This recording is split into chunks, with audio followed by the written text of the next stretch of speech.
Good day to all. Welcome to Extreme Recap. It is the year 2028. In addition, OmniCorp, a multinational corporation, has been providing the military with highly advanced drones for years. These drones maintain global security by employing scanners that instantly determine whether a person is threatening or not.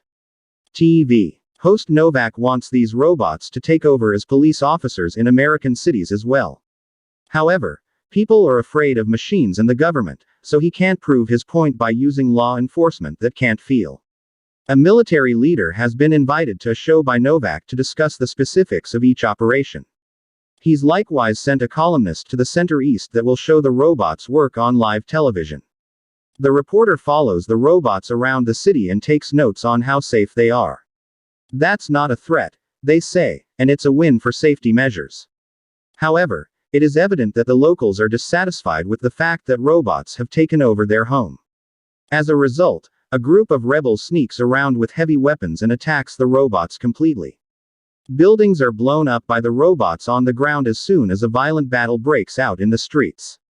Additionally, there are the flying drones that fire whenever they spot an intruder. As the entire region begins to explode, many of these rebels also jump on the robots from rooftops to bring them down.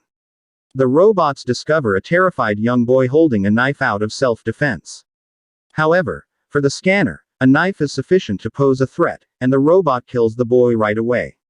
Novak doesn't let this change his mind. Instead, he tells his viewers that the robot's actions were beneficial and were necessary for maintaining the city. Detective Alex visits his superior at the police station in the interim and demands an explanation for the incident. His coworkers have accused him of being rude. She hears the whole story from Alex. For an undercover operation, Alex and his best friend had a meeting with some criminals the night before. They arrested a dealer right away after tricking him into revealing some illegal weapons. However, when Alex later went to check the evidence locker, the weapons they took were missing and no one had signed the paperwork, so a dirty cop had to remove them. After that, Alex and his partner went undercover once more and met with a gang leader at a restaurant. However, the meeting was cut short when the leader received a call informing him that Alex was a police officer. The leader ran out of the building right away and sent his men to kill the police, which sparked a gun battle all over the place. The two police officers fired back quickly, but it was clear that they were outnumbered. So when they saw an opening, they attempted to get away from through the back rear entryway. Alex made it without incident outside. Sadly, though, his best friend was killed in the process. Alex's boss tells him off for going out without a backup and says she will handle the search for the dirty cop after hearing the story. OmniCorp CEO Sellers is attempting to persuade the government in Washington, D.C., that robot police officers are. However, the senators rejected him once more at a miniature headquarters.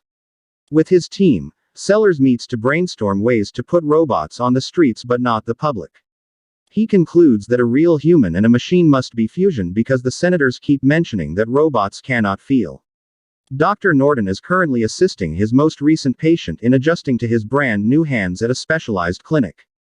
The patient must learn to concentrate on his mechanical hands in order to be able to play the guitar because Norton specializes in robotic prosthetics that function based on your own emotions. Sellers interrupt the practice by having private conversations with Norton and persuading him to design a humanoid machine. Hybrid Norton meets with the Sellers team to talk about their choices. However, every retired policeman has been wounded for an excessive amount of time and is now emotionally traumatized to return to work. Therefore, they must seek a newer case in a different area of the city. The gang leader is informed that the police department is after him to get rid of this investigation by Alex's rude coworkers, who revealed themselves to be dirty cops. Later, they will have to take action regarding Alex, while Alex is at his best friend's house. In the evening, a criminal places a bomb under his vehicle. Alex spends some time with his son David at home. And Alex's wife, Clara, is about to get busy when he hears the cargo alarm going off. As soon as he gets closer to the car, he goes outside to check.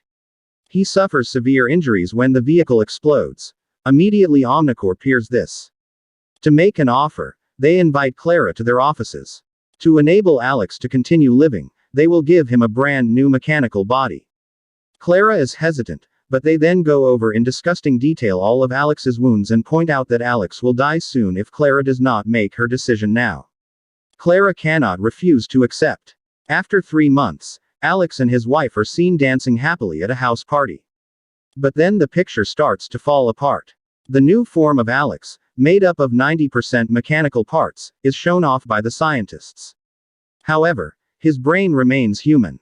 When they finally wake him up, he is therefore slowly going through his memories. Alex is upset and confused. As a result, Norden quickly reminds him of what happened and teaches him how to walk. However, the body doesn't feel right. Additionally, whenever Alex hears the word amputee, when Norden tries to calm him down, Alex demands that the suit be taken off, then runs out of the building, pushing anyone who tries to stop him. He runs at an amazing speed. He is also able to jump over the wall that surrounds the building without getting wet. However, Norden ultimately decides to remotely terminate him when he resumes running. Norden takes out the main parts of the robotic body to show Alex that there are only a few organic parts left of him when Alex wakes up again at the lab a moment later. Therefore, there is no escape from this. According to Norden, that was the only way to save him. However, Alex believes that death is preferable to a machine and asks the doctor to withdraw the court.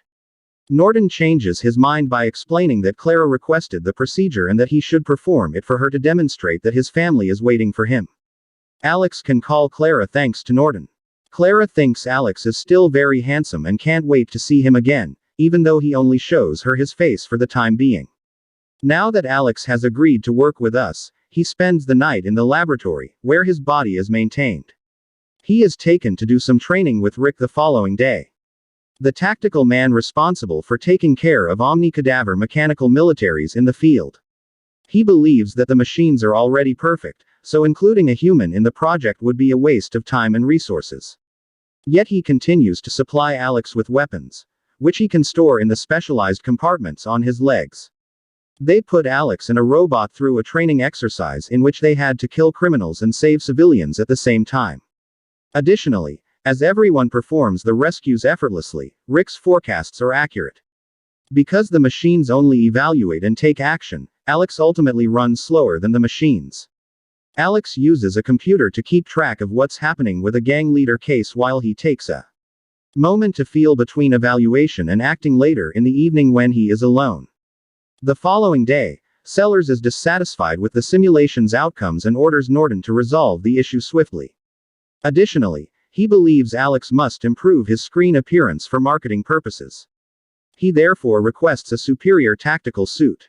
Later, at the laboratory, the doctor opens Alex's head and modifies his brain to make him believe he still has free will. However, the actual actor will be the machine. Additionally, Alex receives a complete makeover. His armor now appears matte and black. Following that, they take Alex to a derelict building for a new test. Using his visor to scan the area, he must fight Rick and an army of robots alone this time. Alex is able to quickly assess the situation and take action thanks to his exceptional reflexes. Immediately firing at each and every robot. When he is shot at, he is also quick to locate, cover, and hide. He never suffers a single injury. Rick is the only one still standing after all the robots sink. As a result, Alex defeats his exoskeleton armor with a shotgun. He never suspects and has perfect reaction times for everything. Since the machine is choosing, the experiment is deemed successful. Alex finally gets to see his family when Norden takes him home some time later. He needs a moment to gather his courage because he is quite anxious. However, the moment Clara sees him, she immediately gives him a hug. After Alex lets David touch the cool mechanical parts, David is a little wary. David declares that he is delighted to see him and has been recording games for them to watch together. Sadly, Alex is unable to stay because he must spend the night in the lab for maintenance. When he returns to the base, he meets his best friend, who has now been fully recovered. Additionally, he promises to apprehend those who hurt him. A few days later, Sellers is eager to present Alex to the general public at a significant gathering. So Norden starts moving every one of the documents of violations and hoodlums. Since 2011, Alex has also obtained access to each and every city security camera. The amount of information is overwhelming for the human brain. Additionally, Alex experiences a seizure and falls asleep when he views the video of his car's explosion. Norton is of the opinion that they ought not to hold a press conference today. However, Norton is compelled to resolve the issue by the OmniCorp team. Norton kicks out everyone except his assistant and continues to suppress Alex's emotions, leaving him to act like a real cold robot. He has no choice. Now that they can easily download the entire database before going to the presentation, Alex concentrates on his job and ignores his wife and friends. Not seeing faces of loved ones but rather criminals or civilians. Once he gets on stage, his scanner starts looking at every person in the crowd with his scanner until he finds a criminal. 2 steps forward of the authorities. He immediately enters the crowd and swiftly and without injury captures the criminal, which inspires admiration among the populace. Novak uses this incident on television to demonstrate that robots are superior because the police were standing next to a criminal and did not notice. However, they won't let Clara or David talk to Alex, and she's very upset about it. In fact, they are preventing him from living at all. Norton assures her that this is merely a side effect of the medication and that he will soon recover. The following day Alex announces that he will catch when he finally returns to station duty. Today, he took a bike and, despite his friends' concerns, found 13 criminals thanks to his access to the database and cameras. The majority of the group flees, but Alex manages to capture a dealer and threatens him until he admits where his base of operations is. Alex continues to ride his bike when he arrives at an illegal kitchen a few seconds later, shooting at every criminal, ignoring the normal bullets that come his way, even when they try to get behind him. They are quickly and easily brought down by Alex's scan. In the event that Alex emerges as a hero in the following days, Sellers grants Rick full access to monitor Alex because people at OmniCorp are pleased with the outcomes, putting an end to crime everywhere. Novak makes a big deal of it and invites vendors to a show to show the senator that the American people are gradually changing their minds. When the senator tries to protest against it, he just cuts off. The dirty cops, on the other hand, meet with a gang leader to devise a strategy for dealing with Alex, who has been making their jobs extremely difficult. Clara then runs the risk of getting stuck in traffic in order to finally approach Alex, requesting that he exhibit emotion. She wants him to do something for his family because his son has night terrors and needs his father, but Alex initially doesn't seem to care. However, as he drives off, he begins to approach this as if it were a robotic copy. He looks for security footage and finds that David saw the car explosion, which traumatized him. Alex loses his humanity when he learns this about his son. And gradually, his brain begins to follow Norton's method of removing his emotions. He intends to rectify the situation because he is furious that his family has suffered as a result of him. Through Alex's tracker, the lab personnel notice this change and consider turning him off. However, Norton wants to see what happens because Alex is technically still working on a problem, albeit his own. Alex enters his house. Using the information from all the cameras, he also recreates the day of the attack and uses the few clues he has to see his wife and son at the moment he exploded. He drags the gang leader out of the car through the window and breaks his hand as he looks for a man who worked with him. The criminal gives Alex the phone number of the leader's driver after Alex steps on it to further injure him. He determines the precise location of the gang's base by triangulating the signal of his last call. While Alex advances there, cops at the station discover that Alex is out there addressing his own wrongdoing. Additionally, Alex quickly informs the gang leader that he is pursuing him. With heavy weapons and night vision goggles, the criminals are prepared to receive Alex when he reaches the base. Alex enters on his bike and uses his night vision to start a gun battle. Alex has no trouble walking through the base and shooting anyone who gets in his way until nobody is left alive, regardless of how many criminals there are or how many times they shoot. However, this time, he does suffer some damage as a result. After that, Alex turns the power back on and takes samples of all the fingerprints on the weapons, revealing which officers are dirty. Alex makes a hasty getaway to the police station to question the men and play incriminating footage on each computer. Alex shoots back when one of the dirty cops tries to attack him. The other guy admits that their boss planned everything because he is scared. He is then shot by Alex. Anyway, Alex then goes up to her boss and tries to get her to confess. Rick, however, blocks him at that precise moment. Rick contacts sellers to inform him that this can be used. Additionally, Novak soon broadcasts the incident, demonstrating that machines cannot be superior to people. The following day, the adoption of robots by the local police begins to receive support from the government. However, Clara interrupts the transmission and finally appears on the news to inform everyone that she has not been permitted to see her husband and that no one from a minor will answer her calls. Sellers worry that because of Claire's involvement, she will restore Alex's humanity and cause them to lose control of him, costing them the law. Alex, it will appear as though their experiments aren't good enough if they retire. As a result, they decide to kill Alex instead. To make him go as a lamentable legend that individuals will recall affectionately, Vendors reaches out to Norton to arrange him to make it happen. And when Norton, who is furious, refuses, Sellers bribes him by offering to fund his lab. Norton ends up accepting for 10 years. However, only if Sellers also compensates Alex's family. After that, Sellers tells Rick to prepare his robots while the senators approve the law. Clara and David are tricked into thinking Alex is dead when Sellers meets with them. Norton arrives at the lab to find that soldiers have already started asking to see Alex, so he flees as they fire on him. Norton reaches Alex first and activates a button that gives the Sellers the impression that he has died. Alex nevertheless awakens. It turns out that Norton took away his transmitter, preventing them from ever turning Alex off and denying anyone access to his vitals. Norton tells Alex about the whole plan after Alex shoots both soldiers quickly. Alex decides to kill Sellers and ignores Norton as he rides his bike through the streets. Rick sees him from his vehicle and caution merchants, who was going to report Alex's passing on stream. He, Clara, and David are immediately taken to the roof by his guards to wait for a rescue helicopter. In the meantime, Norton asks Alex's best friend for help when he goes to the police to find him. In that instant, Rick's robots and a number of guards surround OmniCorp headquarters when Alex arrives. In a split second, Alex knocks down a guard to force the other to surrender.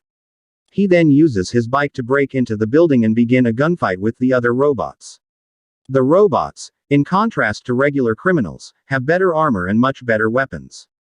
Therefore, Alex struggles to defeat them. He keeps being struck by powerful bullets. Additionally, when he tries to stop a robot by jumping on it, he is simply thrown away and becomes entangled in debris. With a few shots, Alex is able to escape, but because he was running away with a wounded leg, he was too slow when the robots started shooting at him from behind. In that instant, a police truck breaks into the structure, and Alex's dearest companion strolls before him, making the robots quit shooting since cops are protected in the framework. Alex now has a chance to get out of the building through a back room that is deeper in. Alex tries to shoot Rick after finding him. However, Rick is regarded as non-threatening by the system, and Alex cannot harm him. Rick enjoys firing warning shots at Alex. And just as he is about to kill Rick, his best friend Alex shows up and kills him first before passing away. Alex rushes to his friend to check on him after Rick fires back. They only need to wait for the ambulance because the wound is, fortunately, not fatal. The helicopter then flies off without picking up Alex as he climbs to the roof. Because Alex is also programmed to be non-threatening, the group Sellers is certain that he will not be able to attack him. However, watching Alex fight is programming. Sellers says they will kill Clara and David, just in case this gets even worse. Alex overrides his program out of love for his family and shoots anyway, killing Sellers. The man then shoots back. Alex falls to the ground, and his family rushes to check on him, but he says he's fine. A while later, Norton tells Alex that he can now spend time with his family and gives him back the prototype body. Meanwhile, reporters on television demonstrate that the government is more certain now that the law has been repealed and robots should not be allowed on the streets. Particularly when Norton acknowledges to affirm and concede all that he did was off base. Novak is enraged, and rants in front of the camera, pointing out to the general public that the United States is still the world's greatest nation. Turn on notifications, please subscribe for more videos like this, and like the channel to support it. Thank you very much for watching.